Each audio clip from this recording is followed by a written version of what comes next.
On a moonlit country road in rural America, exhaustion weighs heavy on John Miller's shoulders as he drives home from another grueling day in the fields.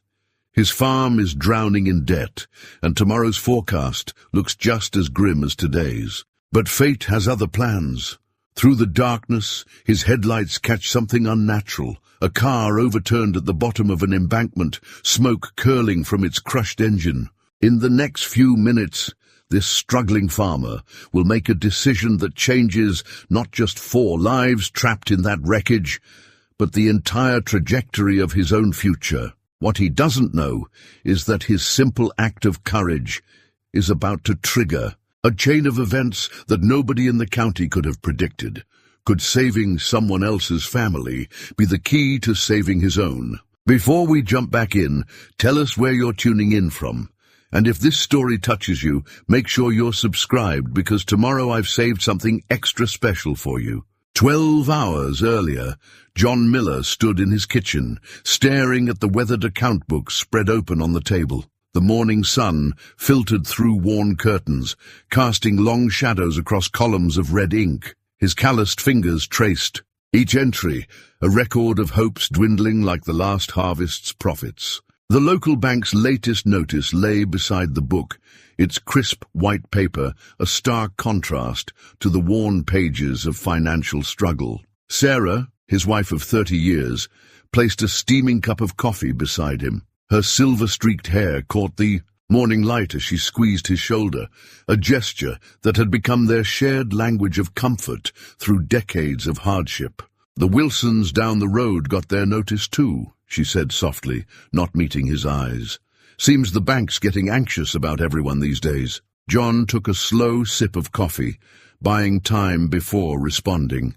The rich aroma reminded him of better days when his father would sit in this very spot, planning the season's crops with quiet confidence. The old man had weathered 3 decades of droughts, floods, and market crashes without losing his farm. Now, barely 2 years after his passing, his son was watching it all slip away.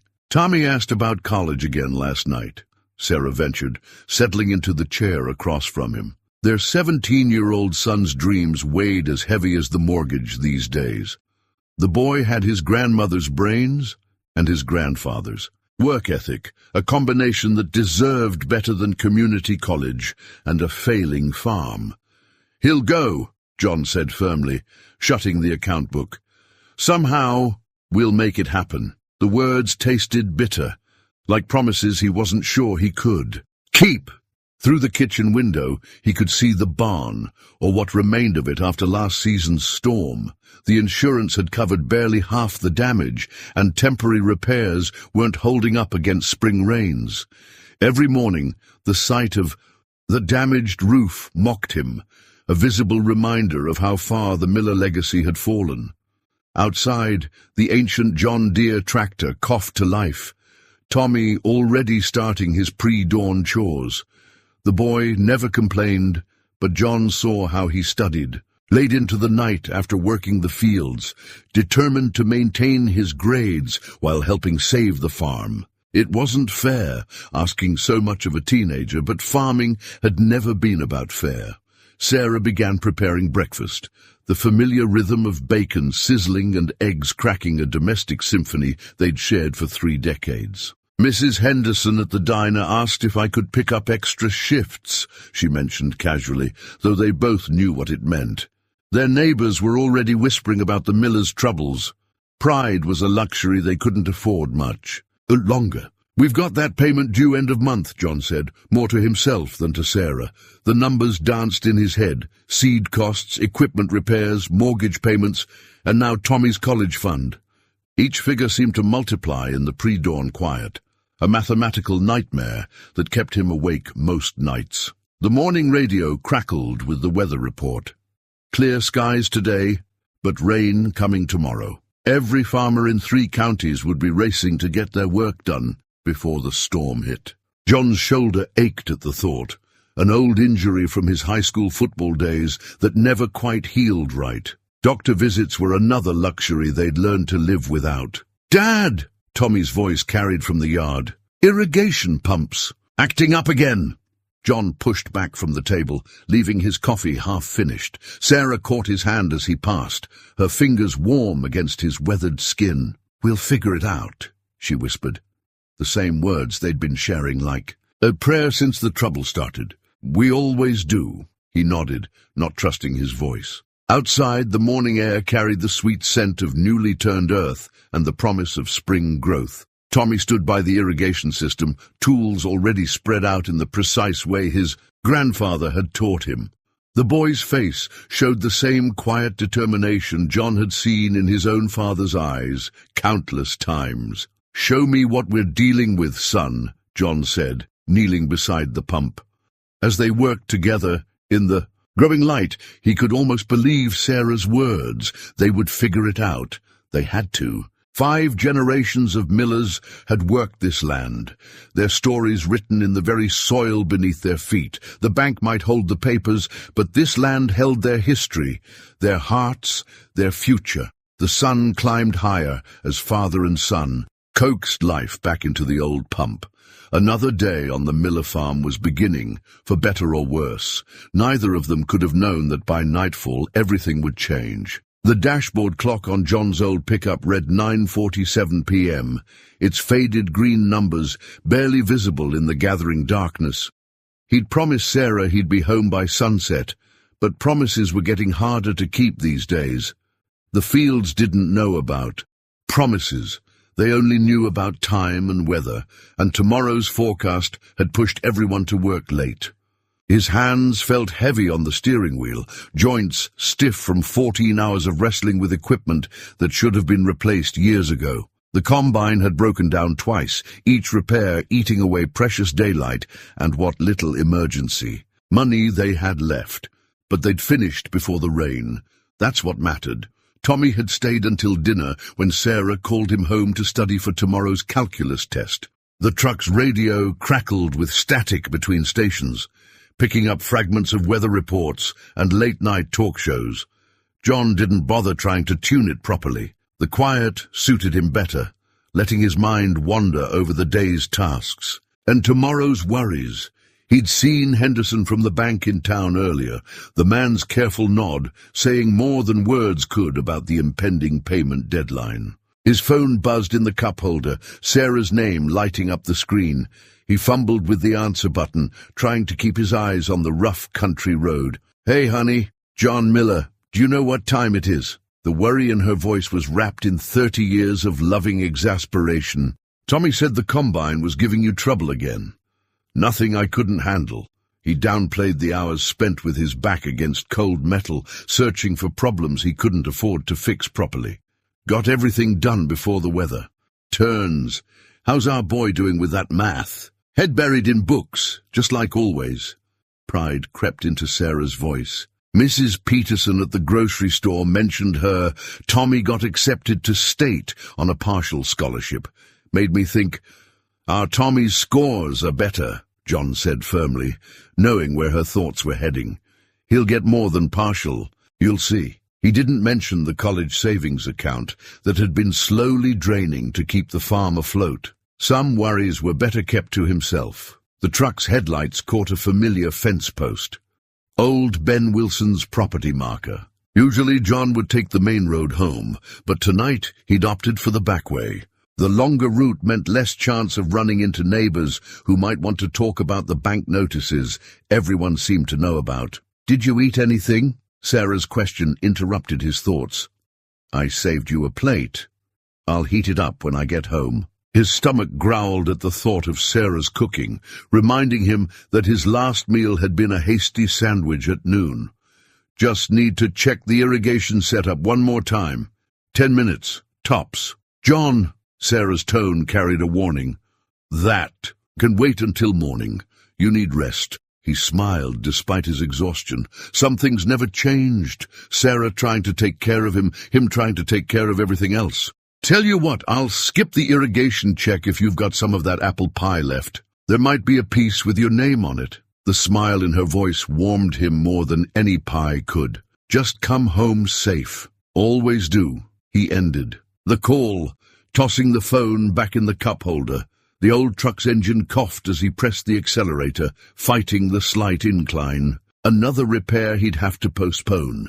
The moon hung low over the eastern fields, casting long shadows across freshly tilled earth. It was the kind of night his father used to call thinking weather, clear enough to see your troubles, dark enough to hide your fears. The old man had taught him every inch of these back roads, every fence line and property marker, every dip and turn that could catch you unaware. A rabbit darted across the headlight beams, making John ease off the gas.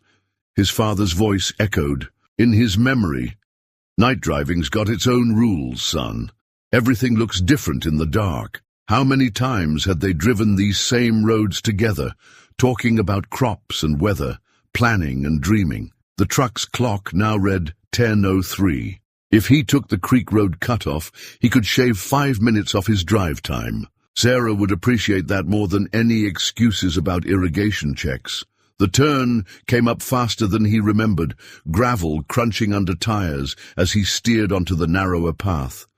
His headlights swept across familiar territory, the old oak that marked the property line, the rusty mailbox that hadn't held mail in 20 years, the sharp bend that always seemed to sneak up on newcomers. Everything looked different in the dark, but John knew this land like he knew his own hands. The first hint that something was wrong came as a reflection, something metallic catching his headlights where metal shouldn't be. Then the angle of the reflection shifted, and John's tired mind suddenly snapped to full alertness. Through the darkness, down the roadside embankment, a car lay overturned, its wheels still slowly spinning in the cool night air. In that moment, John Miller was no longer a struggling farmer at the end of an exhausting day. He was simply a man faced with a choice that wasn't really a choice at all. His father's words came back to him one more time. Everything looks different in the dark, son, but right and wrong, they look the same in any light. The truck's brakes squealed as John pulled to a sharp stop, his heart pounding with a rhythm that drove away all thoughts of mortgages and broken combines. As he reached for the door handle, he had no way of knowing that this moment, this simple human reaction to someone else's tragedy, would change everything. The first thing John noticed was the silence. No screams, no calls for help, just the tick-tick-tick of a cooling engine and the soft hiss of steam rising from the crushed hood. His boots slipped on wet grass as he half ran, half slid down the embankment, flashlight beam bouncing wildly across twisted metal and shattered glass. The car lay on its roof, wheels still slowly turning in the moonlight. Dark fluid, oil or gasoline, he couldn't tell, was spreading in a growing pool beneath. The wreckage, the acrid smell of hot metal and burning rubber filled his nostrils as he dropped to his knees beside the driver's side window. "Hello? Can anyone hear me?" John's voice sounded strange in the night air. Through the spiderweb of cracked glass, he caught movement. A hand reaching toward him. "I'm here to help. Try not to move." A child's cry pierced the silence, triggering something primal in John's chest. He'd heard that same frightened sound from Tommy years ago, when the boy had fallen from the hayloft. The memory propelled him into action. The driver's side door was crushed, its window frame warped beyond recognition. John's flashlight revealed 4 people inside. A man slumped against the roof-turned floor, a woman trying to reach back toward 2 car seats, and the children, one crying, one terrifyingly still. "Mom? Sir? Can you hear me?" John pressed, his face close to the gap where the window had been. The woman turned toward his voice, blood trickling from a cut on her forehead. "My children," she gasped. "Please, my babies." Smoke began curling from under the hood, thin wisps at first, then thickening rapidly. John's mind raced through options, each second feeling like an eternity. The passenger door looked less damaged. Maybe. He scrambled around the vehicle, glass crunching under his boots. The passenger door groaned in protest as he gripped its frame, muscles straining against twisted metal. Years of farm work had built strength in his arms, but this was different. This wasn't lifting hay bales or wrestling with machinery. This was life and death. The door suddenly gave way with a screech of tearing metal, the force nearly knocking John backward. Smoke was getting thicker now, stinging his eyes as he leaned into the car's interior. "Sir, can you move?" The man was starting to stir, moaning softly. "We need to get everyone out, now! Take the children first," the man managed, his voice tight with pain. John didn't argue. He could see flames now, flickering beneath. The hood, the car seat holding the younger child, was closest to him. With trembling fingers, he fought with the safety harness, trying to remember how Sarah used to undo these things when Tommy was small. The buckle finally released, and John carefully extracted the toddler, a little girl, he realized, no more than 2 years old. She was unconscious but breathing, her small chest rising and falling steadily. "I'll be right back," he promised the parents, already backing out of the wreckage. He placed the child gently on the grass, far enough from the car to be safe. The older child's cries grew louder, more desperate. "Coming, buddy?" John called out, diving back into the smoke-filled vehicle. "I'm coming for you." The second child, a boy around 4, reached for him with both hands, tears cutting clean tracks through the dirt on his face. This car seat's buckle yielded more easily, or maybe desperation had made John stronger. He pulled the boy free, choking on thickening smoke. "Mommy, Daddy!" The child struggled in John's arms as he carried him to safety. "They're next," John assured him, setting him beside his sister. "Stay right here with your sister. Don't move." The flames were spreading now, casting orange light across the scene. The woman was more alert, already trying to free herself from her seatbelt. John helped her, supporting her weight as she crawled through the passenger door. Her legs buckled as she tried to stand. "My husband," she coughed, clutching John's arm. "Please, I'll get him." John guided her toward the children, his heart pounding against his ribs. Time was running out. The man was larger than John had realized, his legs pinned by the crushed dashboard.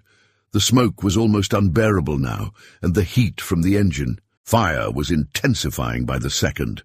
"Leave me!" the man gasped, but John ignored him. Bracing his feet against the car's frame, he grabbed the man under his arms and pulled. Something in the dashboard cracked, and suddenly the man was free. They half-crawled, half-dragged each other out of the wreckage. John's lungs burned, his eyes streaming from smoke and sweat. They had barely cleared the car when a whoosh of flames engulfed the engine compartment. The family huddled together on the grass, the woman cradling her unconscious daughter, while the boy clung to his father's neck. John's hands shook as he pulled out his phone, fingers fumbling over 911.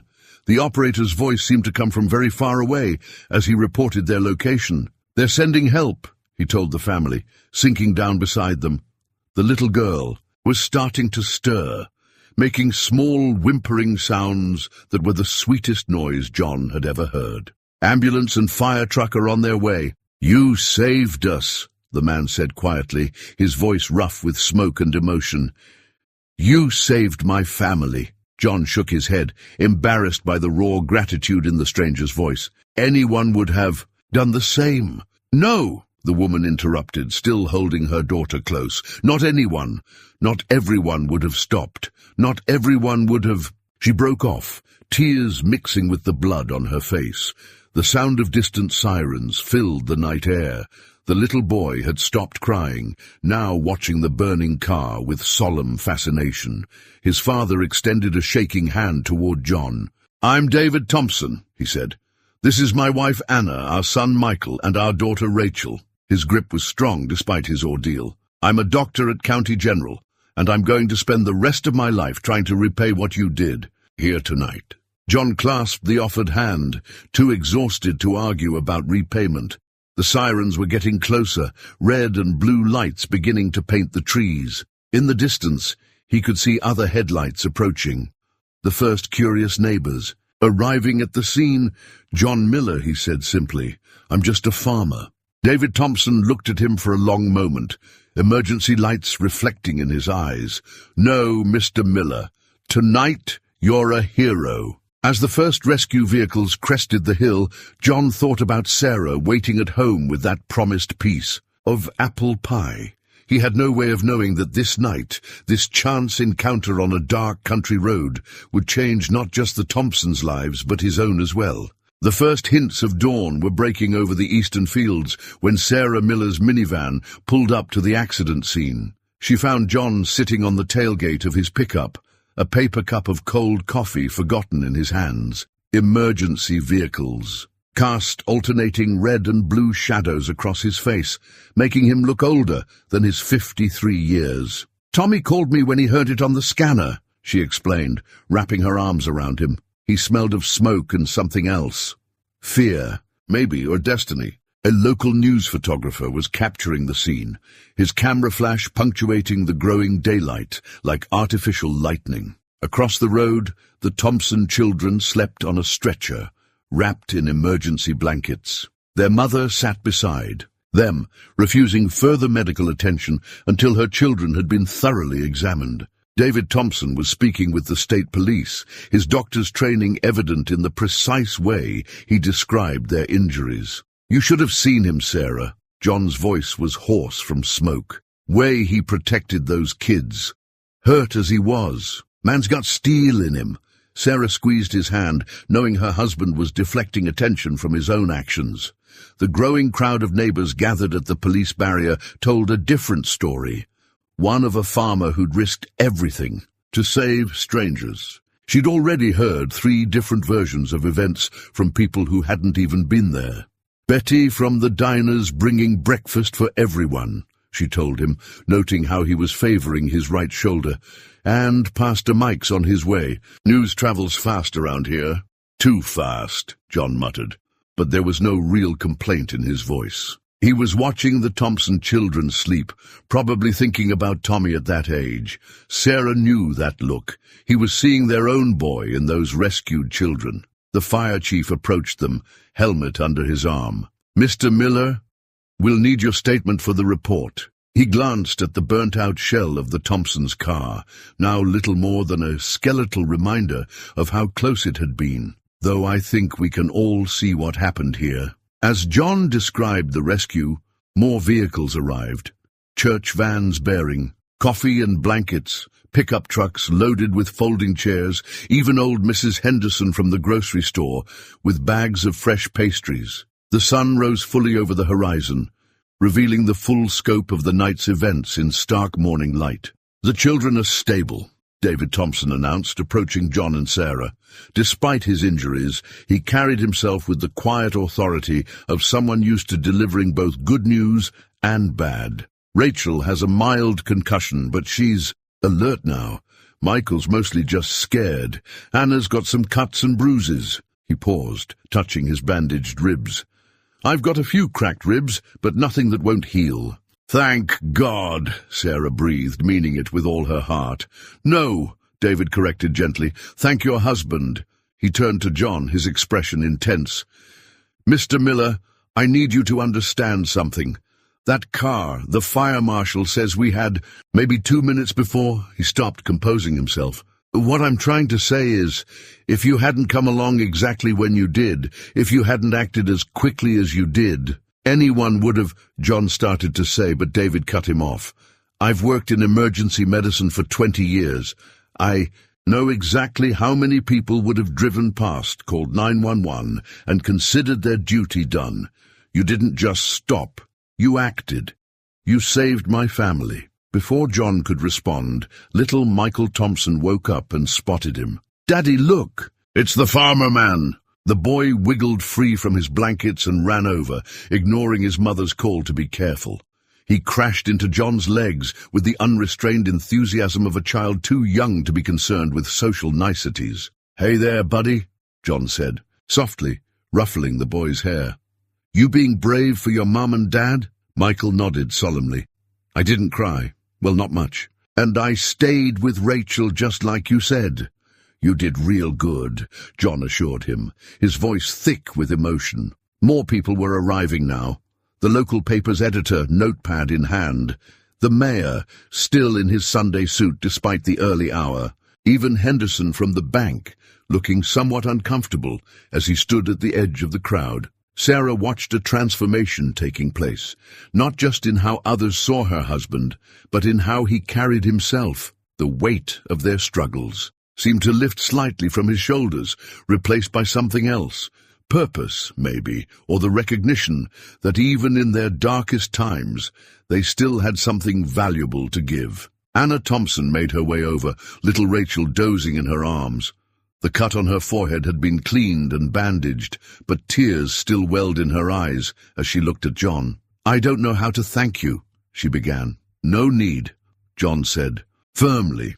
"Just glad I was there." "We all are," David added, joining them. He was looking around at the gathering community with something like wonder. "I've worked at County General for 5 years, but I'll admit I didn't really know much about this part of the county, about its people."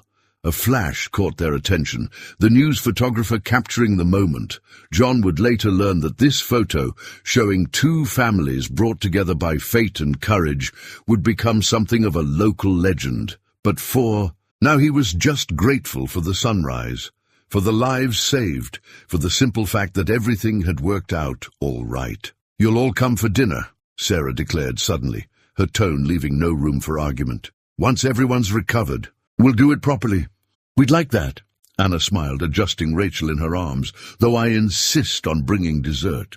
As the 2 women began discussing dates and dishes, John caught David Thompson watching him thoughtfully. There was something in the doctor's expression, calculation perhaps, or the beginning of an idea. But before John could wonder about it, Tommy's truck pulled up, and his son was running toward him with the same worried expression he'd seen on Sarah's face. The sun climbed higher, warming the cool morning air. The night's darkness and danger felt almost like a dream now.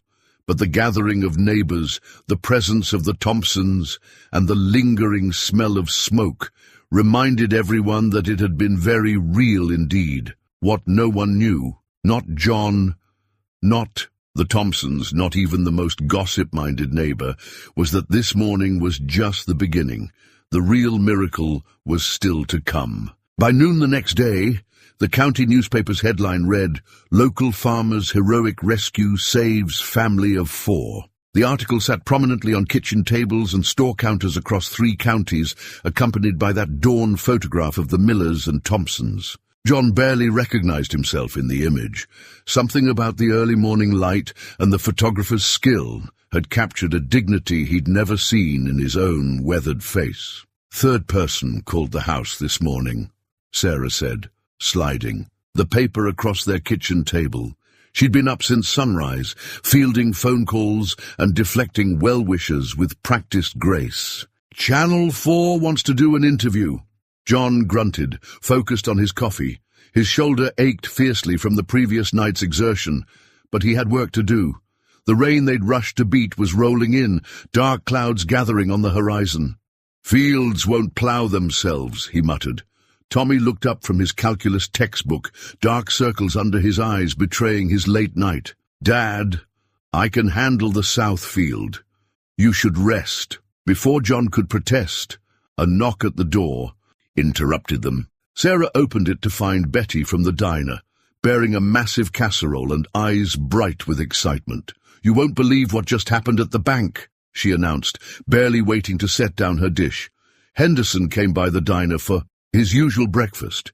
He was talking to Mayor Wilson about the rescue, and I heard him say, clear as day, that the bank's reconsidering their position on certain local loans." Betty's voice dropped to a conspiratorial whisper. "Said something about community values and long-term investments." John exchanged a glance with Sarah.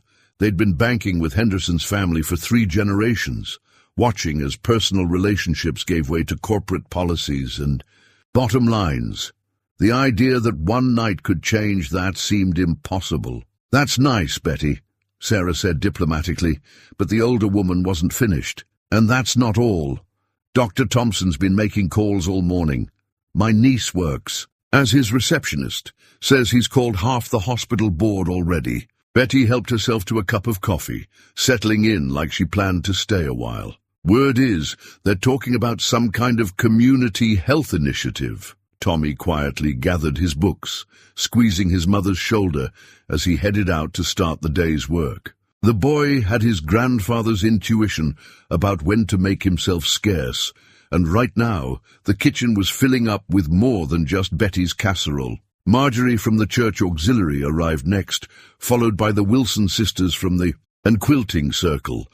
Each brought food, each carried news, and each looked at John with a mixture of pride and wonder that made him increasingly uncomfortable. "The Methodist Church is taking up a collection," Marjorie announced, arranging her lemon bars next to Betty's casserole. "Pastor Mike says it's not charity, it's community investment." John stood abruptly, his chair scraping against the linoleum. "Got work to do," he mumbled, heading for the door. Sarah caught his eye, understanding in her face. She'd run interference with the well-meaning visitors, just as she had through every crisis they'd weathered together. Outside, the air was heavy with approaching rain. John walked to the barn, his boots leaving tracks in soil that had supported Miller farmers for 5 generations. The old structure's damaged roof loomed before him, a constant reminder of debts and duties. He was checking the tractor's fuel level when a familiar truck pulled into the yard. Henderson from the bank stepped out, looking as uncomfortable in his suit as John felt in his suddenly famous skin. "John," the banker nodded, glancing at the gathering storm clouds. "Got a minute?" They stood in the barn doorway, watching the wind pick up across the fields. Henderson cleared his throat several times before speaking. "Board met this morning. Emergency session. About your loan situation." John's hands clenched involuntarily. He'd known the bank's patience was running thin, had been preparing himself for the worst, but he'd hoped to have more time. "Thing is," Henderson continued, studying his polished shoes, "community goodwill has value. Hard to quantify, but real value. Board's thinking maybe we can restructure things, extend some deadlines, adjust some terms." He looked up finally, meeting John's eyes. "Your father helped my dad out during the '85 drought. Never forgot that. Maybe it's time we remembered how things used to work around here." Before John could respond, Tommy's voice carried across the yard. "Dad, you've got to see this." The boy was standing by the house, surrounded by a growing crowd of pickup trucks and cars. People were unloading lumber, tools, roofing materials. Enough to repair the barn's storm damage twice over. "Everybody just started showing up," Tommy explained, wonder in his voice. "Mr. Wilson's got his whole crew here, says they can have the roof fixed before the rain hits if we start now." John looked at Henderson, who was smiling slightly. "Seems to me," the banker said, "this is what they mean by community values." He extended his hand. "We'll talk terms next week. For now, looks like you've got a barn to fix." The next few hours passed in a blur of activity. Word spread faster than the approaching storm, bringing more helpers with each passing minute. Women from the church. Auxiliary set up a food station in the garage. The high school shop teacher organized work crews with military precision. Even Mayor Wilson showed up in old overalls, ready to work. Through it all, John moved in a daze, accepting help he'd never thought to ask for. Sarah appeared occasionally at his elbow, pressing water bottles into his hands, her eyes shining with unshed tears. As the first fat raindrops began to fall, the last shingle was nailed into place. The crowd cheered. Someone started singing, an old hymn, and John found himself surrounded by neighbors who'd become something more than just people who shared the same zip code. His phone buzzed, a text from Anna Thompson with a picture of Michael and Rachel, both giving thumbs up from their hospital beds. Below it, she'd written, "The children wanted you to see they're okay. David's making more calls. He says this is just the beginning." John looked up at his repaired barn, at the dispersing crowd of helpers, at his son's proud face, and at Sarah's knowing smile. The rain was falling steadily now, but for the first time in months, he wasn't worried about what it might damage. Sometimes he realized a single act of courage could ripple outward in ways no one could predict, changing not just one life but an entire community. Betty's voice carried across the yard. "Just wait till the evening paper comes out. They're calling it the Miller miracle." John shook his head, embarrassed but grateful. The evening paper could call it whatever they wanted. He had work to do. And for the first time in a long while, he didn't have to do it alone. A week after the accident, Sarah Miller stood in her kitchen, reading a thank you card covered in wobbly crayon hearts and childish handwriting. Inside, Michael Thompson had drawn what appeared to be a farmer with a cape, while Rachel had contributed a rainbow of scribbles. The simple message beneath the artwork read, "To our hero and his family, love from the Thompsons." The children insisted on making it themselves, Anna Thompson explained, sitting at the Miller's kitchen table with a cup of Sarah's coffee. Her cuts were healing, though faint bruises still shadowed her face. Rachel's been drawing farmers in all her pictures now. Michael tells everyone at preschool his best friend is a real-life superhero. Sarah smiled, placing the card on the refrigerator, among Tommy's old-school photos and ancient holiday cards. John's been checking the news every morning to see how they're doing. Won't admit it, but he worries. David's the same way, Anna said, watching Sarah move around the familiar kitchen. He keeps saying he hasn't properly thanked your husband yet. The hospital released us yesterday, and he insisted this be our first stop. As if on cue, the sound of men's voices drifted in from the porch. John and David had been out there for the better part of an hour, ostensibly discussing the weather, but really taking each other's measure in the careful way of men raised to be self-reliant. "I should tell you about us," Anna said suddenly, her fingers tracing the rim of her coffee cup, "about why we were on that road that night." Sarah settled into the chair across from her, recognizing the tone of someone who needed to share a burden. "Only if you want to. David and I—" Anna paused, collecting her thoughts. "We moved here 5 years ago when the hospital offered him the position. He's brilliant at what he does. Trauma surgery, emergency medicine, but he was working himself to death at our old hospital in the city, 70, 80 hours a week. Barely saw the children." She glanced toward the porch, where David's laugh mingled with John's deeper chuckle. "That night, we'd been at a hospital board meeting. First time in months we'd gone somewhere together without the kids, but our regular sitter cancelled. We had to bring them along." Sarah nodded, understanding the complicated dance of working parents. She'd done similar juggling acts when Tommy was small, balancing diner shifts with farm duties and family needs. "The meeting ran late," Anna continued. "David was tired, we both were. He insisted he was fine to drive, but—" She stopped, tears welling in her eyes. "If your husband hadn't been there—" "But he was," Sarah said firmly, reaching across the table to squeeze Anna's hand. Some thoughts were better left unfinished. Outside, Michael's excited voice carried through the screen door. "Daddy, look! Mr. Miller has a tractor, a real one." The boy had apparently discovered Tommy's pride and joy, the restored John Deere that had been his grandfather's. "Better. I'll go see what trouble they're getting into," Sarah smiled, but Anna held up a hand. "There's more you should know." She pulled a folded piece of paper from her purse, a child's drawing, but not a new one. This paper was creased and worn, clearly carried for some time. David had this in his office. He drew it when he was Michael's age. The drawing showed a small figure in a hospital bed, surrounded by people in white coats. In the childish style of a 5-year-old, one figure was drawn larger than the others, wearing what looked like a cape. "When David was little, his family lost everything in a fire," Anna explained. "A neighbor pulled him out of the house, saved his life. That neighbor was a farmer too." She carefully refolded the drawing. "David became a doctor because of that. He spent his whole career trying to repay a debt he feels he owes to the man who saved him." Sarah sat back, understanding dawning. And now history has repeated itself," Anna nodded. "Another farmer. Another rescue. David says it's more than coincidence.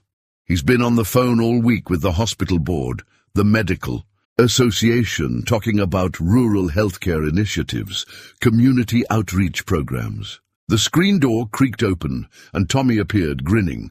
"Mom, you've got to see this. Dad's showing Dr. Thompson how to drive the tractor, and Michael's about to burst with excitement." The women moved to the porch where they found John, in his element, explaining the finer points of tractor operation to an attentive David. while Michael bounced around them like an overexcited puppy. Rachel sat on the porch steps, solemnly offering her stuffed bear to a somewhat baffled but gentle Tommy. "Your son's good with them," Anna observed, watching Tommy help Rachel stand when she stumbled. "He'll make a wonderful doctor someday." Sarah turned, surprised. "How did you—" David noticed his textbooks inside. "Pre-med track?" When Sarah nodded, Anna continued, "The hospital's expanding its scholarship program. David's making sure of it. He says talent like that shouldn't be lost because of finances." Before Sarah could respond, John's voice rose in alarm. "Whoa there, Doc! Clutch first, then gear!" The tractor made a grinding noise that would have made any farmer wince. "Sorry," David called back, looking more relaxed than Anna had seen him in years, despite his clear ineptitude with farm machinery. "Maybe I should stick to surgery." The moment crystallized somehow. The late afternoon sun painting everything golden, children's laughter mixing with adult conversation, two families bridging the gap between their worlds. Sarah watched John demonstrate the proper clutch technique again, patience in every gesture. He was different since that night, carrying himself with a quiet pride that had nothing to do with heroics and everything to do with rediscovering his place in the community. "You know," Anna said softly, "David's been talking about buying some land out here. Says the children need space to grow, to learn about real work and real values." She smiled at Sarah's surprised look. "That night changed us all, I think, made us realize what matters." The tractor roared to life properly this time, David's triumphant grin visible across the yard. Michael cheered as if his father had just performed surgery, while Rachel clapped with her bear. John stood back, hands on his hips, wearing the same expression he'd had when Tommy first managed to drive the tractor alone. "Well," Sarah said, thinking of Betty's casserole, Henderson's visit, and now this new friendship blooming in her front yard, "I suppose sometimes it takes a miracle to remind us we're all connected, even if we didn't know it before." From the yard, Michael's voice rose. "Can I drive it next, Daddy, please?" "Maybe when you're Tommy's age," both fathers answered simultaneously, then looked at each other and laughed. Sarah and Anna shared a knowing look. Sometimes the biggest miracles weren't the dramatic rescues or the grand gestures. Sometimes they were as simple as two families finding each other across the divide of circumstance, brought together by fate and a dark country road. John Miller sat at his kitchen table late one night, staring at a stack of medical bills he'd been hiding from Sarah. The topmost envelope was worn from being carried in his pocket, creased and recreased as he debated opening it. His shoulder. Pain had gotten worse since the rescue, but that wasn't what worried him. It was the other symptoms he'd been ignoring for months, the persistent cough, the growing fatigue, the weight loss Sarah tried not to mention. The kitchen clock ticked past midnight. Sarah and Tommy were asleep upstairs, their peaceful breathing a counterpoint to his troubled thoughts. He finally opened the envelope, adding its contents to the growing pile. The numbers blurred before his eyes. Lab work from 3 years ago, X-rays he'd never picked up, prescriptions he'd never filled. Each bill a compromise between health and harvest, between self-care and survival. His fingers brushed against the old football injury in his shoulder, now a constant companion. The pain had changed lately, becoming sharper, more insistent. The night of the rescue had woken something in that old wound, like a sleeping giant stirring after years of uneasy peace. "You're up late." Sarah's voice startled him. She stood in the doorway wearing her old robe, concern etched on her face. Before he could gather the bills, her eyes had already taken in the scattered papers. "John Miller," she said softly, sitting beside him. "How long have you been keeping these from me?" He couldn't meet her eyes. "Didn't want you to worry. We've had enough on our plates with Tommy's college and the farm." Sarah picked up one of the older bills, its due date long past. "Some of these go back 5 years. That cough you had last winter?" She trailed off, understanding dawning. "You never got it checked out, did you? Farm needed new irrigation." "Pipes," he said simply. "Had to make a choice." Sarah's hand trembled as she sorted through the papers. "And your shoulder? Since the rescue?" "It'll heal." But they both heard the lie in his voice. The pain showed in every movement now, in the way he couldn't lift his right arm above his head, in how he winced when starting the tractor. "I've seen you favoring it," she said. "Tommy's noticed too. He's worried, John. We all are." A sudden coughing fit seized him, the kind that had been coming more frequently lately. Sarah watched him struggle to catch his breath, her face pale in the kitchen's dim light. When it passed, she spoke with quiet determination. "Tomorrow you're seeing David Thompson. Sarah?" No arguments. She gathered the bills into a neat pile, her hands steady now, with purpose. "That man's been trying to repay you for weeks. Let him.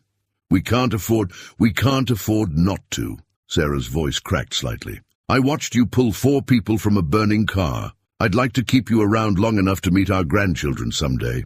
The word grandchildren hung in the air between them, a future they'd both dreamed of but lately had seemed increasingly uncertain. Tommy was working so hard for medical school, carrying his own dreams and his parents' hopes. What kind of legacy would John leave him? A failing farm and a stack of unpaid medical bills. Morning came too soon, finding John in the barn trying to replace a broken belt on the combine. His shoulders screamed in protest as he lifted the heavy rubber component. The pain shot down his arm like lightning, forcing him to drop the belt with a clatter. "Need a hand with that?" Tommy stood in the barn doorway, looking too much like his grandfather for a moment. The same worried frown, the same careful way of watching his father struggle. "I've got it," John started to say, but another coughing fit cut him off. This one brought him to his knees, the world spinning around him. Through the roaring in his ears, he heard Tommy calling for Sarah. Later, he wouldn't remember the drive to County General. Sarah's hands gripping the steering wheel, Tommy's worried glances from the back seat, the familiar countryside rolling past. It all blurred together like a rain-streaked windshield. Dr. David Thompson was waiting for them in the emergency room, already in his white coat despite the early hour. One look at John's face, and he was calling for tests, x-rays, blood work. The efficient hospital machinery swallowed John up, carrying him from one examination to another. "You should have come sooner," David said quietly, studying the first set of x-rays. The light box illuminated more than just John's bones. It revealed years of neglect, of choosing the farm's needs over his own health. "This shoulder's been damaged for years, and your lungs—" "Had to keep the farm running," John said, the words triggering another coughing spell. David's face was grave as he studied the results. "The infection in your lungs is serious. Probably started as pneumonia last winter, never properly treated. And your shoulder, there's significant damage to the rotator cuff. You'll need surgery. For that." Sarah gripped John's hand as David continued, listing treatments, medications, procedures. Each one represented another bill they couldn't pay, another choice between health and home. "I know what you're thinking," David said, setting down his clipboard, "about the costs. But this isn't optional anymore, John. Without treatment—" He paused, choosing his words carefully. "Without treatment, you won't be able to work the farm at all within 6 months, maybe less." The words hit John like a physical blow. He thought of his father, working the fields well into his 70s, of Tommy, dreaming of medical school while watching his family's legacy crumble, of Sarah, carrying the weight of everyone's worries alongside her own. "There are programs," David continued, his voice gentle but firm. "The hospital has funds for cases like this. And after what you did for my family," he smiled slightly, "let's just say the board is very interested in rural healthcare initiatives right now." Tommy spoke up from the corner where he'd been quietly observing. "Dad, please, let them help." John looked at his son, really looked at him for the first time in weeks. The boy had his mother's determination, his grandfather's wisdom, and something entirely his own, a deep understanding of what it meant to care for others. Wasn't that why he wanted to become a doctor? "Okay," John said finally, the word feeling like surrender and victory all at once. "Okay?" Sarah's tears fell silently as David outlined the treatment plan. Outside the window, morning sun painted the hospital walls gold, the same color as their fields at harvest time. Tomorrow, those fields would still need tending. But today, John Miller would finally tend to himself. David Thompson sat in his office at County General, making notes on a yellow legal pad while surrounded by open medical textbooks and hospital policy manuals. The afternoon sun slanted through his window, illuminating decades of medical certificates. On the walls and the children's drawings on his desk, including a new one from Michael showing Farmer John driving a tractor through the sky. He reviewed his notes one more time. The plan had taken shape over the past week, each detail carefully considered, each potential obstacle addressed. Now, he just had to present it in a way that wouldn't wound John Miller's pride. As a doctor, he'd learned that sometimes the hardest part of healing wasn't the treatment itself, but getting patients to accept the help they needed. A knock at his door interrupted his thoughts. "Dr. Thompson, the hospital board members are ready in the conference room." "Thank you, Linda." He gathered his notes, straightened his tie, and took a deep breath. First convince the board, then convince John Miller. Sometimes he wasn't sure which would be harder. The board meeting went better than expected. Perhaps it was the way he'd framed it, not as charity for one farmer, but as a pilot program for rural healthcare outreach. Perhaps it was the recent positive press about the rescue, or the letters of support from community leaders. Or perhaps it was simply the right idea at the right time. "Your proposal has merit, Dr. Thompson," the board chairman said, reviewing the documents. "A mobile health clinic serving the farming community, emergency medical training for rural first responders, a scholarship program for local students pursuing medical careers. Ambitious but achievable. And Mr. Miller's case? Consider it approved. As the program's first participant, his treatment will be fully covered under the new initiative." The chairman smiled slightly. "Sometimes it takes a spark to start." "A fire! Your farmer provided that spark." An hour later, David pulled into the Miller's driveway, his notepad tucked under his arm. Sarah met him at the door, worry lines etched around her eyes. "John's in the kitchen," she said softly. "He's been trying to figure out how to sell the South Field without telling Tommy." David found John at the familiar kitchen table. Papers spread before him like battlefield maps. The proud farmer looked up, surprise flickering across his face. "Doc, didn't expect you until next week's appointment." This couldn't wait. David sat down, placing his notepad on the table. "I have a proposition for you, John, one I need you to hear out completely before you respond." Sarah brought coffee, then sat beside her husband, her hand finding his under the table. David took a moment to gather his thoughts, remembering his own family's story, his own debt to a farmer's courage. "When I was 5 years old," he began, "a farmer named Jack Peterson pulled me from my family's burning house. I've spent my whole life trying to repay that debt, becoming a doctor, helping others. But I never found Jack Peterson, never got to thank him properly." He opened his notepad, revealing the carefully crafted plan. The hospital board just approved a new rural healthcare initiative, mobile clinics, emergency response training, medical scholarships for local students. "We're calling it the Peterson-Miller Program for Rural Health." John's expression shifted slightly at the name, but he remained silent. "As our first participant," David continued, "you'll receive full coverage for all necessary treatments.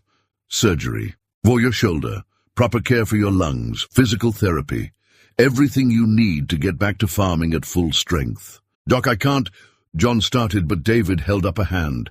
"I'm not finished. This isn't charity, John. It's an investment in our community.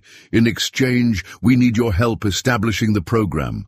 Your experience, your connections with local farmers, your understanding of their needs. You'll be helping us help others." Sarah squeezed John's hand as David laid out the details. The surgery could be scheduled for next week.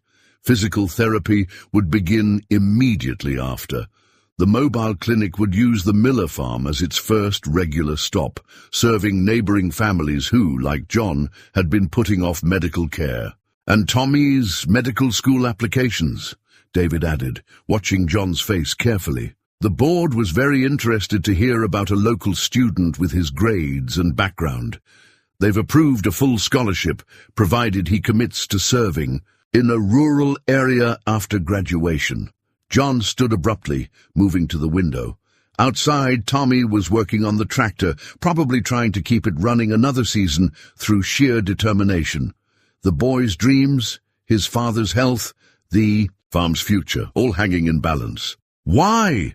John's voice was rough with emotion. Why go to all this trouble? David joined him at the window, watching Tommy work. Because 30 years ago, a farmer named Jack Peterson taught me that sometimes the biggest acts of courage aren't the dramatic rescues. Sometimes they're the quiet choices we make to help others, even when we're struggling ourselves. He turned to face John. You saved my family, John. Let me help save yours. Not just for you, but for every farmer who's ever put their land, their animals, their crops ahead of their own health. For every rural kid with dreams of medical school. For every Jack Peterson and John Miller who's ever pulled a stranger from danger without thinking twice. Sarah's voice came softly from behind them. John, please. The proud farmer stood silent for a long moment, watching his son, thinking of his father, feeling the weight of generations on his shoulders. Finally, he turned back to David. The program, he said slowly. You'll help other families too, not just us. That's the whole point, David nodded. But we need you to be the first, to show others it's okay to accept help, to prove it can work. John looked down at his hands, farmers' hands, workers' hands, hands that had saved 4 lives on a dark country road. Hands that needed to heal if they were going to keep working this land. Okay, he said finally, the word coming easier this time. For Tommy, for the others who need help. Okay. David extended his hand, and John shook it firmly. Sarah wiped tears from her eyes as the two men sealed the agreement that would change not just their families, but their entire community. Outside, Tommy had the tractor running smoothly again, its steady purr a counterpoint to the quiet emotion. In the kitchen, sometimes, David thought, healing started with a single choice, a moment of accepting help, and sometimes that choice could ripple outward, touching lives far beyond its original intent. Jack Peterson might be gone, but his legacy lived on in every doctor who remembered to care, every farmer who learned to accept help, every community that came together to support its own.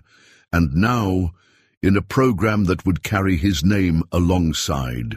John Miller's, a bridge between past and future, between giving and receiving, between courage and healing. The old blueprints for the Miller barn lay spread across the church basement table, surrounded by coffee cups and half-eaten donuts. Mayor Wilson stood at one end, his reading glasses perched on his nose as he addressed the gathered crowd. The morning sun streamed through dusty windows, illuminating faces both familiar and new, farmers, business owners, medical staff, all drawn together by a common purpose. John's surgery is scheduled for next Thursday, the mayor announced, his finger tracing lines on the blueprint.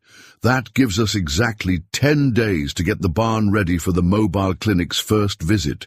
Betty's got the volunteer schedule drawn. Up. Betty from the diner stepped forward, clutching her organizing notebook like a general with battle plans. We'll work in shifts.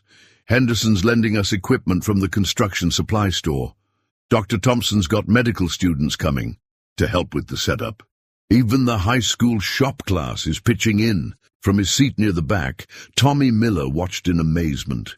He'd snuck in quietly, not wanting to draw attention, but curious about these meetings that had been happening all week. His father was home resting, following Dr. Thompson's strict orders, while Sarah managed the farm with help from neighboring families. Now, about the accessibility ramp, Mayor Wilson continued, pointing to a modified section of the blueprint. Code requires specific dimensions. Jim from the lumberyard says he can have the materials here by Monday. My crew will handle the ramp. The offer came from Bill Watson, whose construction company had built half the houses in the county. No charge. John helped my boy change a tire in that storm last winter. Never even told me about it. Kid mentioned it last week. Similar stories began circulating around the room. John Miller fixing fences, helping with broken equipment, offering advice or a helping hand without being asked. Small kindnesses accumulated. Over years, remembered now when it mattered most. "What about the clinic equipment?" someone asked.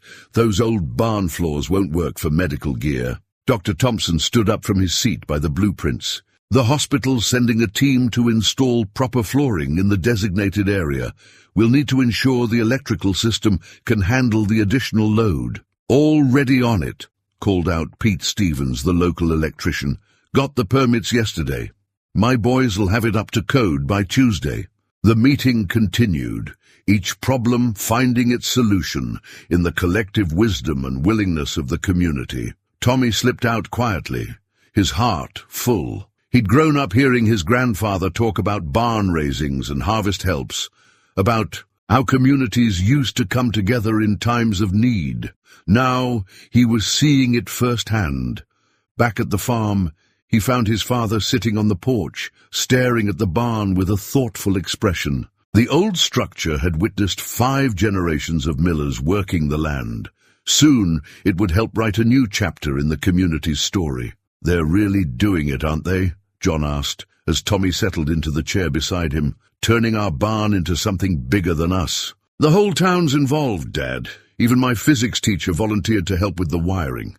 Tommy hesitated, then added, "They're doing it because of you, because of who you are, not just what you did that night." John nodded slowly, his eyes. "Never leaving the barn." The morning sun caught the worn wood, highlighting decades of weather and work. "Your grandfather used to say a barn was more than just a building, said it was a community's heart, beating in wood and nails." Inside the house, Sarah was on the phone, coordinating with Anna Thompson about meal deliveries for the volunteer crews. The 2 women had become fast friends, bridging their different worlds with shared understanding and purpose. The sound of trucks approaching drew their attention. Bill Watson's construction crew pulled into the yard, followed by vehicles, carrying lumber, tools, and more volunteers. Tommy watched his father straighten in his chair, pride and humility battling in his expression. "Mr. Miller," Bill called out, waving a roll of updated blueprints. "Got some ideas to run by you about that clinic space." The transformation began. That very morning, the barn's large interior would be divided thoughtfully, one section remaining for farm equipment, another converted into a modern medical facility. Every beam that was replaced, every nail that was driven, carried the weight of community purpose. Dr. Thompson arrived later that day, bringing more volunteers and detailed plans for the clinic layout. He found John and Bill deep in discussion about proper ventilation systems, the farmer's practical knowledge complementing the contractor's technical expertise. "This is more than I ever imagined," David admitted, watching the organized chaos of construction. "When we proposed the mobile clinic, I thought we'd be working out of a converted trailer." "A barn's got deeper roots," John replied, echoing his father's wisdom. "People trust what's built on familiar ground." The work continued through the day, each hour bringing new progress and new helpers. The high school shop class arrived after school, eager to put their skills to real use. Women from the church auxiliary set up a food station, keeping workers fed and hydrated. Even little Michael Thompson came with Anna, proudly wearing a toy hard hat and carrying his father's old doctor bag. "Look, Mr. Miller!" he called out, running to show John his medical kit. "I'm going to be a doctor like Daddy and help people in the barn hospital." John lifted the boy onto his good knee, careful of his injured shoulder. "Barn hospital, huh? That's a good name for it. The Peterson Miller Barn Hospital," Michael declared with childish certainty, making the adults laugh. As evening approached, Sarah called everyone in for dinner. The yard had become an impromptu community gathering, with folding tables set up under old maple trees. People who had been neighbors for years found themselves becoming true friends, bound together by purpose and pride in their shared work. Tommy sat between his parents, watching the scene with growing understanding. This was more than just helping. one family, or creating one clinic. This was their community, remembering who they were, what they could be when they stood together. "You okay, Dad?" he asked quietly, noticing his father's thoughtful expression. John smiled, looking around at the gathered crowd, doctors and farmers, bankers and builders, all sharing a meal and a mission. "You know, son, I spent so many years trying to handle everything alone, trying to prove I could carry on your grandfather's legacy without help." He paused, watching Bill Watson explain construction plans to Dr. Thompson while their wives shared recipes and stories. "But maybe the real legacy isn't in going it alone. Maybe it's in being part of something bigger than ourselves." The sunset painted the old barn in shades of gold and promise. Tomorrow would bring more work, more challenges, more opportunities to build something new on the foundation of something old. But tonight, under the maple trees, a community had remembered its heart and found it beating strong in wood and nails, in shared purpose and common ground. John Miller stared at the plastic hospital bracelet encircling his wrist, its stark white surface marked with his name, date of birth, and a barcode that somehow contained the story of his stubbornness. The pre-dawn light filtered through his hospital room window, painting shadows on walls that had witnessed countless other moments of surrender and hope. Sarah dozed in the chair beside his bed, her hand resting near his. She'd been there all night, just as she'd been there through every hardship they'd faced together. Tommy had finally gone home around midnight, promising to handle the morning chores before heading to school. "Good morning, John." David Thompson's voice was professionally cheerful as he entered the room, already in his surgical scrubs. "Ready to get that shoulder fixed?" Sarah stirred at the doctor's voice, immediately alert. "How long will the surgery take?" "About 3 hours," David replied, checking John's charts. "We'll repair the rotator cuff, clean out the joint, and take care of that bone spur that's been causing trouble. Then we'll start the antibiotics for your lungs." John nodded, his throat tight. It felt strange being on this side of care, being the one who needed help instead of offering it. The hospital corridors outside buzzed with early morning activity. Nurses changing shifts, other doctors making rounds, the quiet symphony of healing at work. "The barn renovation's coming along nicely," David mentioned, his casual tone barely masking his pride in the community's efforts. "Bill Watson says they'll be ready for the clinic equipment by next week." "Seems like everyone's doing my work but me these days," John said, attempting humor to hide his discomfort. "Your work right now is getting better," Sarah reminded him, firmly. "Everything else can wait." The surgical team arrived, efficient and professional. As they prepared to wheel him to the operating room, John caught David's arm. "Doc, thank you for everything." David smiled, understanding all that was left unsaid. "Just returning a favor, John. Now let's get you fixed up." The operating room lights blurred above him as the anesthesia took hold. His last conscious thought was of his father, who'd worked through every injury and illness without complaint. "Times change, Dad," he whispered as the darkness claimed him. "Times change." Hours later he awoke to find Tommy sitting where Sarah had been, textbooks spread across his lap. The boy looked up, relief crossing his face. "Hey, Dad, surgery went great. Dr. Thompson says everything looked even better than the X-rays showed." John's shoulder was immobilized, his throat raw from the breathing tube, but he felt something he hadn't experienced in years. Hope. Real. Medical hope. Not just the stubborn determination that had kept him going. Over the next few days, a steady stream of visitors filled his hospital room. Henderson from the bank brought updates about the farm aid program he'd helped initiate. Bill Watson showed him photos of the barn's transformation. Betty kept him supplied with contraband diner pie, somehow smuggled past the watchful hospital staff. Physical therapy began almost immediately, each small movement a victory and a challenge. The therapist, a young woman who'd grown up on a farm, herself understood his impatience to get back to work. "Building strength takes time," she reminded him, guiding his arm through gentle exercises. "Just like growing crops. You can't rush healing any more than you can rush the seasons. A week after surgery, David Thompson appeared with discharge papers and a comprehensive recovery plan. "The antibiotics are working on your lungs," he reported, reviewing the latest chest X-rays. "The infection's clearing up nicely. But you need to follow instructions this time, John. No more ignoring your health." "He won't," Sarah promised, her tone leaving no room for argument. "We've all learned that lesson." As Tommy wheeled him toward the hospital exit, John caught glimpses of other patients, other families facing their own battles. The hospital bracelet was still on his wrist, a reminder that sometimes the bravest thing a person could do was accept help when it was offered. Outside, the spring air carried the scent of freshly turned earth and new beginnings.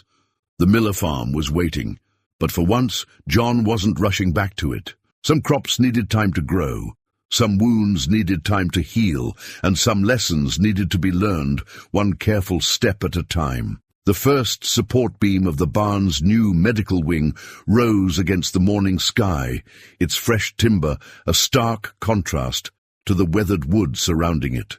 Bill Watson directed his crew with practiced efficiency, while Dr. Thompson's medical students helped position equipment in the newly renovated space. The beam bore signatures from dozens of community members, a modern twist on an old barn-raising tradition. John sat in a lawn chair at a safe distance, his arm in a sling, watching the transformation of his family's barn with mixed emotions. Sarah had arranged the chair in the shade of an old maple tree, making him promise to stay put and let others do the heavy lifting. It wasn't easy for a man who'd spent his life working with his hands to sit and watch others work. Quite a sight, isn't it? Betty appeared beside him with a fresh cup of coffee, her diner temporarily closed while she coordinated the volunteer meal schedule. "Reminds me of when your father helped rebuild the Methodist church after the tornado of '82. The mention of his father brought a smile to John's face. The old man would have appreciated this, the way the community had come together, the blend of old ways and new purpose. He would have understood what it meant to see doctors and farmers working side by side, each learning from the other. Tommy emerged from the barn carrying blueprints, deep in discussion with one of the medical students about proper placement of examination rooms. The boy moved with new confidence these days, his dreams of medical school no longer seeming like impossible reaches. "Your son's got a real touch for this," Dr. Thompson observed, joining them during a break. "He understands both worlds, the medical requirements and the farming community's needs. That's rare." The work continued through the morning, each hour bringing new progress. The high school shop class arrived after morning sessions, their teacher incorporating the renovation into their practical education. Church ladies set up a food station in the yard, the smell of home-cooked meals mixing with fresh sawdust and promise.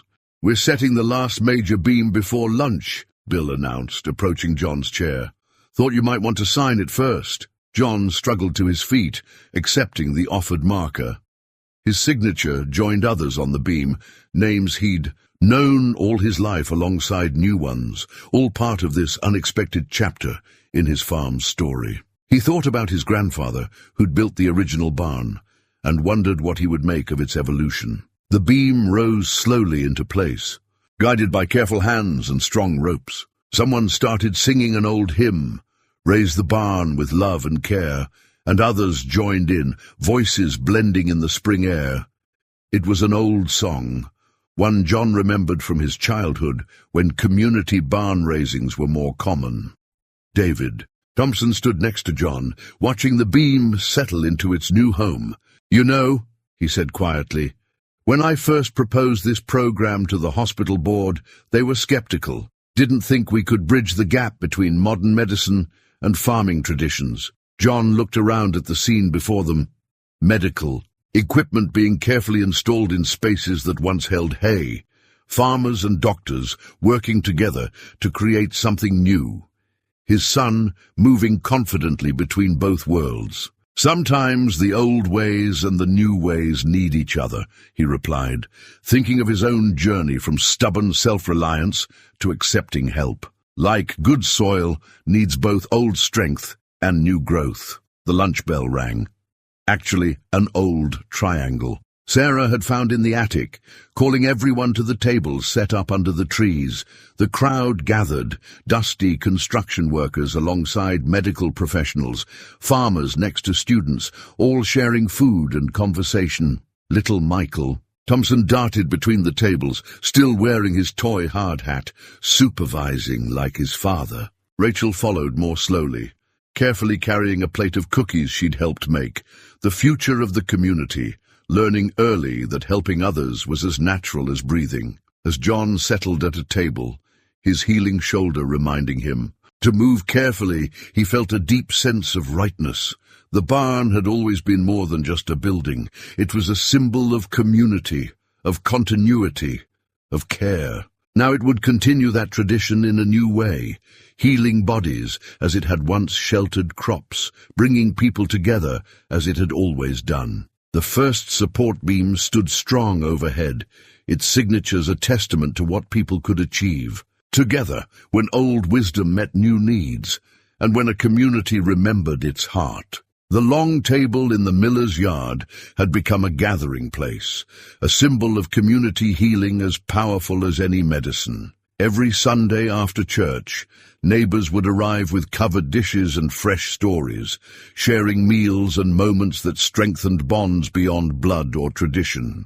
Today, John sat at the head of the table, his shoulder healing well enough that he could finally cut his own meat, watching faces both familiar and new share in this weekly ritual. Your physical therapy numbers are improving faster than expected, David Thompson remarked, passing a bowl of Sarah's famous potato salad.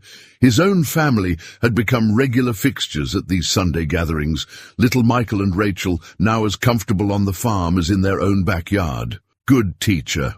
John nodded toward Tommy, who had been helping with his exercises between study sessions. The boy had turned out to have a natural touch for rehabilitation work, combining his mother's patience with his father's practical understanding of how bodies should move. Anna Thompson added homemade rolls to the table's bounty, the mobile. Clinic saw 15 families this week, she reported, word spreading about the program. Farmers who haven't seen a doctor in years are finally getting checked out. Sarah smiled, remembering how resistant her own husband had been to medical care just months ago. Amazing what can happen when you meet people where they are, she said, watching Henderson from the bank, deep in conversation with Bill Watson about expanding the program to neighboring counties. The children's table nearby erupted in laughter. Michael was demonstrating his doctor skills on Rachel's teddy bear, using a toy stethoscope with serious concentration. Just like at the barn hospital, he declared, making the adult smile at his continued use of the nickname. John's shoulder twinged slightly as he reached for his water glass. But the pain was different now, clean and healing, not the dark ache of neglect he'd carried for so long. His lungs felt clearer too, the persistent cough finally fading under. The proper treatment. Remember what you told me in the hospital? David asked quietly, noticing John's careful movement. About not being just a farmer anymore? John nodded, recalling those first difficult days of recovery. Said I was learning to be a patient too. Well, you're more than that now, David continued. You're a bridge. Every farmer who comes to the clinic, every family that gets help, they come because they trust you. Because you showed them it was okay to accept help. The conversation around the table flowed like a gentle stream, carrying news of births and marriages, crop predictions and weather forecasts, medical updates and community plans. Betty was organizing a health fair for the county fair weekend. The high school was adding a health sciences track, inspired by Tommy's example.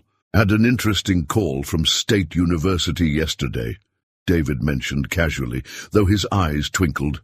They're looking at our program as a model for rural healthcare initiatives, wanting to send medical students here for rural rotation.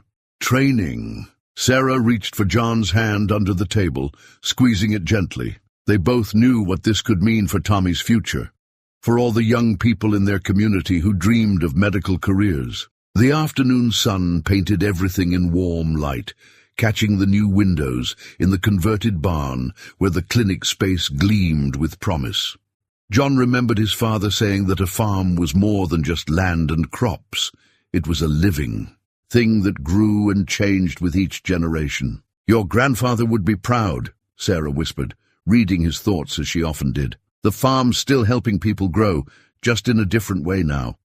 Around them, the gathered community continued their meal, sharing food and fellowship with the easy comfort of people who had weathered storms together. Doctor and farmer, banker and builder, each bringing their own gifts to the table, each taking away something more than they brought. Michael's voice rose above the general conversation. "When I grow up, I want to be a doctor farmer, just like Tommy." The adults laughed, but John caught David's thoughtful nod. Why not? The boy was growing up in a world where barriers between professions were breaking down, where healing happened in barns as well as hospitals, where communities remembered how to care for their own.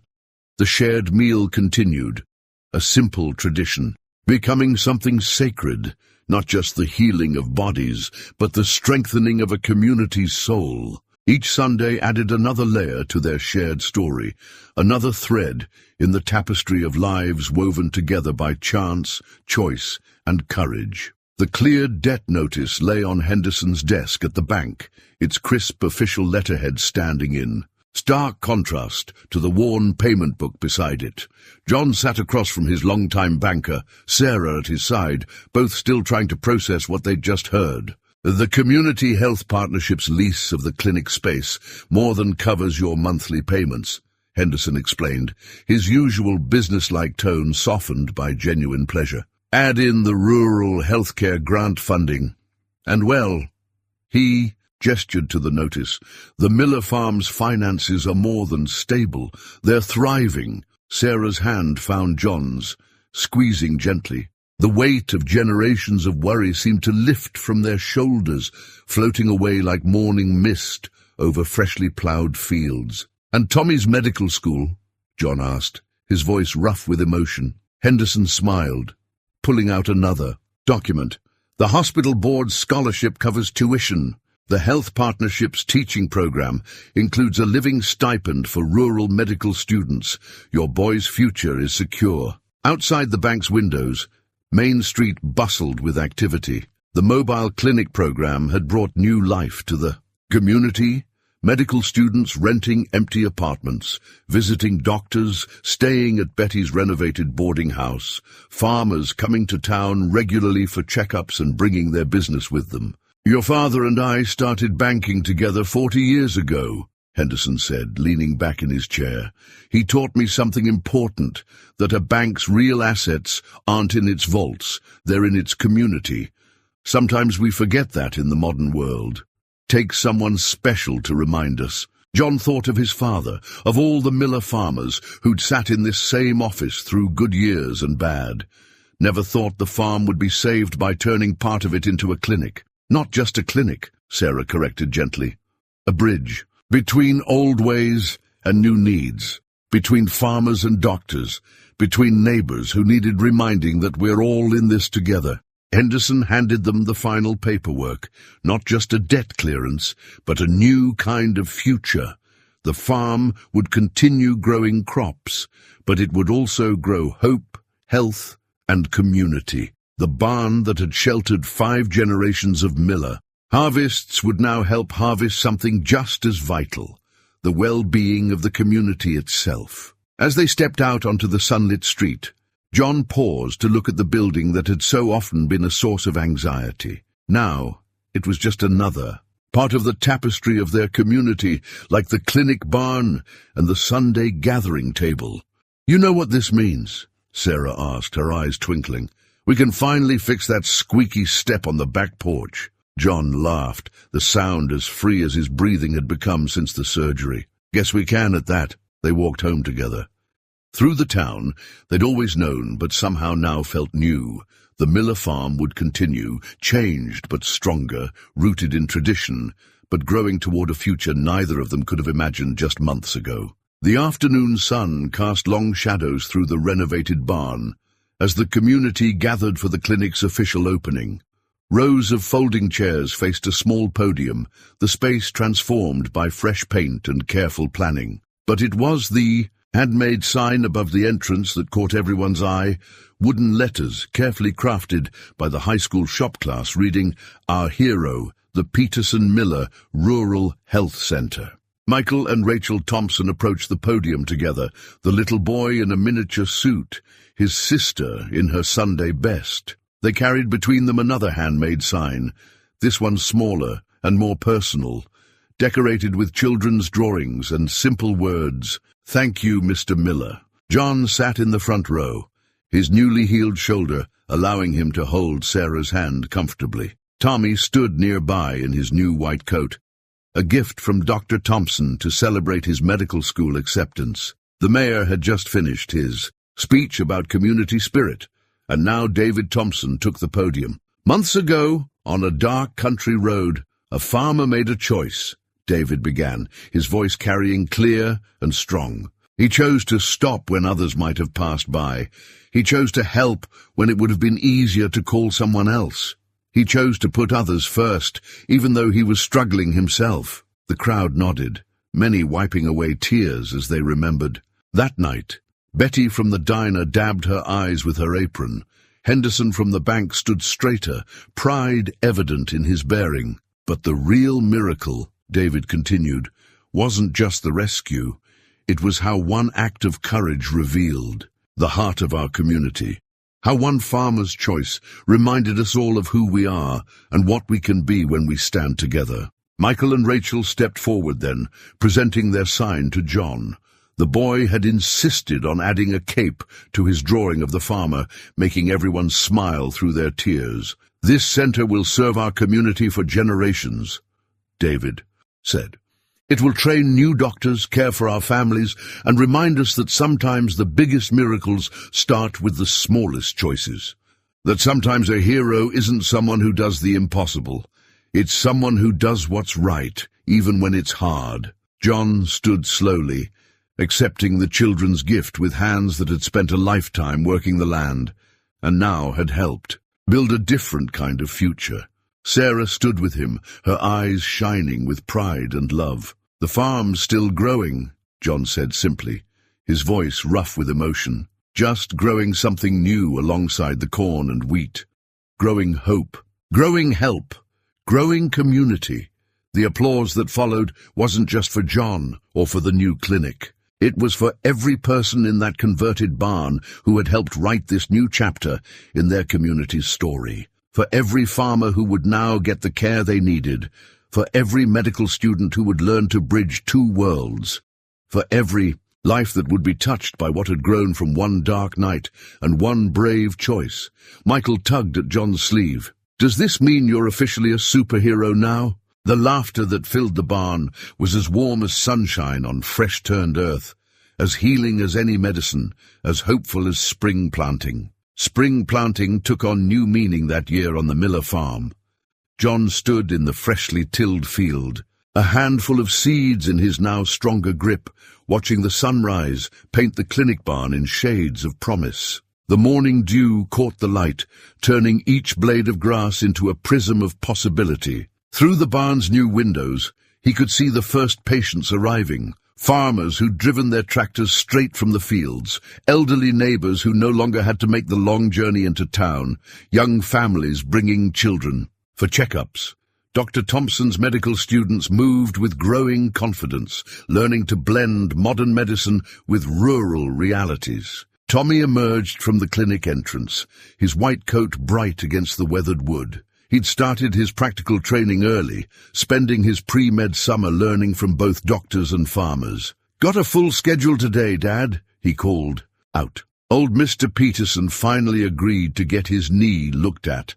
John smiled, letting the seeds run through his fingers into the waiting earth. Each one carried the promise of growth, just as each person entering the clinic carried the promise of healing. The farm was growing 2 crops now, food for bodies and care for souls. Sarah appeared beside him, carrying coffee and fresh hope. "Henderson says 3 more counties are looking to start similar programs," she said, watching their son guide. An elderly farmer toward the clinic entrance. They're calling it the Miller model. The morning breeze carried the scent of fresh earth and new beginnings. Somewhere in the fields, a meadowlark sang its welcome to spring. John scattered the last of his seeds, each one a prayer for growth, for healing, for community. Your father always said a farmer's job was feeding people, Sarah mused.